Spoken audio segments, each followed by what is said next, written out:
मीता, मीता, मीता।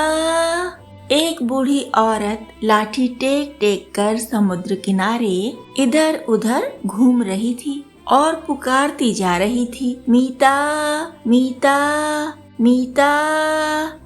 बहुत देर तक समुद्र तट पर भटकने के बाद बुढ़िया बाग की ओर गई और बोली, अरे मीता, तू यहाँ लेटी है? मैं तुझे समुद्र तट पर ढूंढ रही थी 1 घंटे से।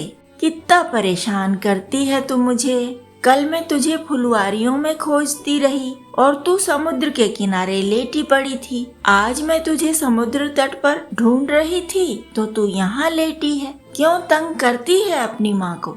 लड़की ने बूढ़ी का हाथ पकड़ा और घर की ओर जाते हुए बोली, तुम मेरी माँ हो तो मेरी बात क्यों नहीं मानती? मैं कहती हूँ बर्तन मैं धोऊंगी पर तुम मुझे धोने नहीं देती। कितनी मुश्किल से तो मैं कपड़े धोने का काम तुमसे छीन पाई हूँ। कैसी माँ हो तुम? बूढ़ी हंसी और बोली, अच्छी ही माँ हूँ मैं मीता। मैं तो सोचती हूँ तू किसी अच्छे घर की बेटी होगी। पता नहीं किसी देश की राजकुमारी हो, किसी सेठ की बेटी हो, मंत्री की बेटी हो। तुझसे मैं बर्तन कैसे मंजवा लूँ? मीता रूठ कर वहीं लेट गई और बोली, जाओ मैं तुमसे नहीं बोलती। पता नहीं तुम क्या क्या ऊल जलूल सोचती रहती हो आजकल। तुम मेरी माँ हो और मैं तुम्हारी बेटी। फिर ये राजा मंत्री सेठ कहाँ से आ टपकते हैं हमारे बीच में? बुढ़िया ने फिर उसे उठाया और लाठी टेकती हुई चलने लगी।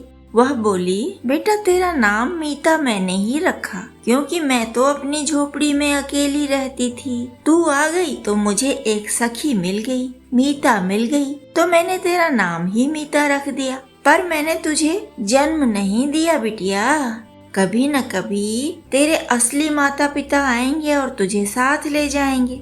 मीता गुस्सा हो गई। उसने बुढ़िया से बात ही नहीं की।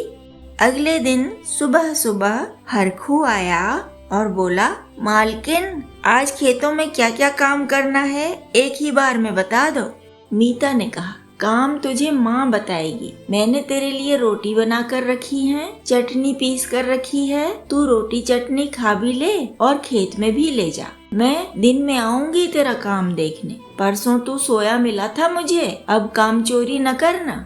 हरखू ने कहा, अरे परसों तो मेरा पेट दुख रहा था तब लेटा, आज थोड़े ना मेरा पेट दुखता है। हरखू चला गया तो मीता ने रसोई की सफाई करी और सब बर्तन सजा कर रखे। फिर वह बूढ़ी माँ को लेकर खेतों का काम देखने गई और बोली, माँ तुम कुछ देर हरखू का काम देखो, मैं गिटार लाकर कुछ देर फुलवारी में लेटना चाहती हूँ। वह झटपट गिटार लाकर फुलवारी में लेटकर गाने बजाने लगी। यह उसका बहुत प्रिय शौक था। गिटार सुनकर बूढ़ी माँ को अपना खोया हुआ बेटा याद आता था। उसका ही गिटार तो था यह जो मीता बजा रही थी।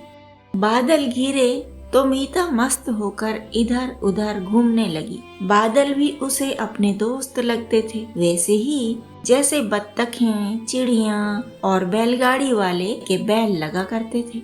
पानी बरसने लगा तो मीता की मस्ती भी बढ़ गई। वह पानी में छप छप करके उछल कूद करने लगी। खूब देर तक उसकी छप छप चलती रही, उछल कूद चलती रही। वह एक कविता गाने लगी, लाठी लेकर भालू आया छम छम छम, ढोल बजाता मेंढक आया ढम ढम ढम, मेंढक ने ली मीठी तान और गधे ने गाया गान।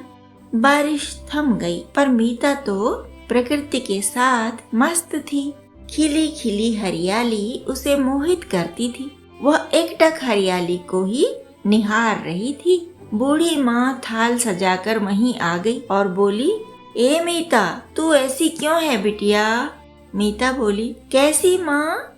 बूढ़ी माँ ने कहा, अपनी मौज में रहती है और खाना पीना भूल जाती है। पकाने की मेहनत क्यों करती है जब खाने का शौक ही नहीं है तो? मीता हंसी और बोली, मेरी माँ तो खाएगी ना। मैं अगर खाना भूल भी जाऊं तो कोई बात नहीं, जब भूख लगेगी तो खा लूंगी, आज नहीं लगेगी तो कल लग जाएगी। मीता ऐसे ही हंस देती हर बार और बूढ़ी माँ खींच कर रह जाती।